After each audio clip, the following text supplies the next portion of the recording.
Hi hello welcome to our YouTube channel Vishnumathi vlog. இன்றைக்கி இந்த வீடியோவில் க்ரீன் தால் கிரேவி எப்படி செய்கிறதுன்னு நான் உங்ககிட்ட ஷேர் பண்ண போகிறேன். இதுக்கு 1/4 கிலோ பச்சை பயிரை ஃபஸ்ட்டு நல்லா வறுத்து எடுத்துக்கணும். பருப்போட பச்சை வாசனை போகிற வரைக்கும் நல்லா வறுத்து எடுக்கணும் நம்ம. இப்போ பாருங்கள், கலர் நமக்கு சேஞ்ச் ஆகிருக்கு. இந்த ஸ்டேஜில் கேஸ் டர்ன் ஆஃப் பண்ணிவிட்டு இந்த வறுத்த பச்சை பயிரை நம்ம நல்லா அலசி எடுத்துக்கணும். ஏன்னா கல் ஏதாவது இருந்தால் அப்போ தான் அதில் போயிடும் நமக்கு. ஸோ கடாயில் வறுத்ததை எடுத்து தண்ணியில் கொட்டுறேன். நல்லா அலசி எடுத்துக்கலாம்.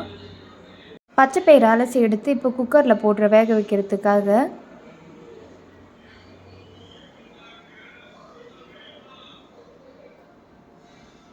பச்சை பயிறு வேகிறதுக்கு மூழ்கிற அளவுக்கு தண்ணி ஆட் பண்ணுறேன். இந்த கிரேவி சப்பாத்திக்கு பெஸ்ட்டு காம்பினேஷனாக இருக்கும்.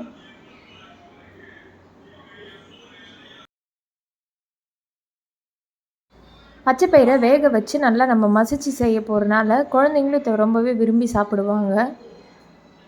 இப்போ 10 விசில் வர வரைக்கும் நல்லா வேக வச்சு எடுத்துக்கணும்.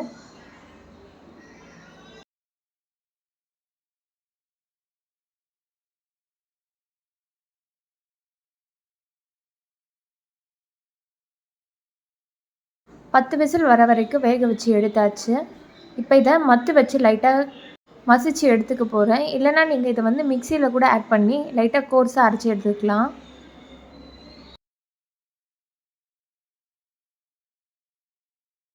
நான் ஆட் பண்ண தண்ணி மொத்தமே நல்லா சுருண்டு இருக்குது வேகும் போது. அதனால் இப்போ எக்ஸ்ட்ரா தண்ணி ஆட் பண்ணிக்கிறேன்.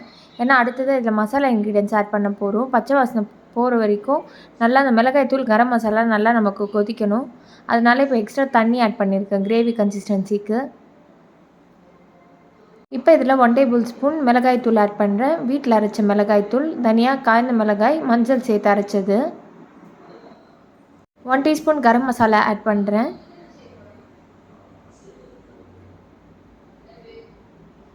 ஆட் பண்ணி நல்லா மிக்ஸ் பண்ணிடலாம். தேவையான அளவு சால்ட்டு சேர்த்து நல்லா மிக்ஸ் பண்ணிடலாம்.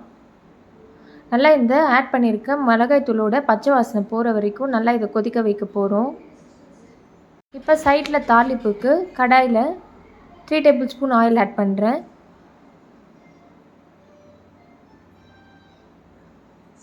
ஆயில் நல்லா ஹீட் ஆன பிறகு 1/2 டீஸ்பூன் கடுகு ஆட் பண்ணுறேன். கடுகு நல்லா பொரிஞ்சு வரணும் நமக்கு. அடுத்ததாக இதில் 5 பல் பூண்டு இடித்து வச்சுருக்கேன். கருவேப்பிலை கொஞ்சமாக ஆட் பண்ணுறேன். பூண்டு லைட்டாக நமக்கு கலர் சேஞ்ச் ஆகணும். அது வரைக்கும் எண்ணெயில் நல்லா வறுக்கலாம். பூண்டு இடித்து ஆட் பண்ணால் தான் இந்த கிரேவியில் அதோடய ஃப்ளேவர் இறங்கும் நமக்கு. அடுத்ததாக இப்போது 150 கிராம் சின்ன வெங்காயத்தை நல்லா உரித்து கட் பண்ணி வச்சுருக்கேன். அதை ஆட் பண்ணுறேன். இப்போ வெங்காயம் லைட்டாக நம்ம கலர் சேஞ்ச் ஆகிற வரைக்கும் நல்லா எண்ணெயிலே வதக்க போகிறோம். வெங்காயம் இந்த அளவுக்கு கலர் சேஞ்ச் ஆன பிறகு 2 மீடியம் சைஸ் தக்காளியை கட் பண்ணி வச்சுருக்கேன். அதை ஆட் பண்ணுறேன். நல்லா வதக்கலாம். தக்காளி நல்லா நம்ம கொஞ்சம் பேஸ்ட் ஆகிற வரைக்கும் எண்ணெயிலே நல்லா வதக்க போகிறோம். தக்காளி பாருங்கள் நல்லா வதங்கியாச்சு நமக்கு. இப்போ வேக வச்சுருக்க அந்த பச்சை பயிரை ஆட் பண்ணிடலாம். ஆட் பண்ணிவிட்டு காரம் உப்புலாம் கரெக்டாக இருக்கான்னு நல்லா செக் பண்ணிக்கோங்க. நல்லா மிக்ஸ் பண்ணிடலாம். ஃபைனலாக இப்போ இதில் கொத்தமல்லி தூவி சர்வ் பண்ணிங்கன்னா ரொம்பவே டேஸ்டியான க்ரீன் தால் கிரேவி ரெடி. சப்பாத்திக்கு மறக்காமல் நீங்களும் இந்த கிரேவி உங்கள் வீட்டில் ட்ரை பண்ணி பாருங்கள். ட்ரை பண்ணி பார்த்துட்டு எப்படி வந்ததுன்னு மறக்காமல் கமெண்ட் செக்ஷனில் ஷேர் பண்ணுங்கள். Like, share, subscribe and keep supporting to Vishnumathi vlogs. Thanks for watching this video, friends.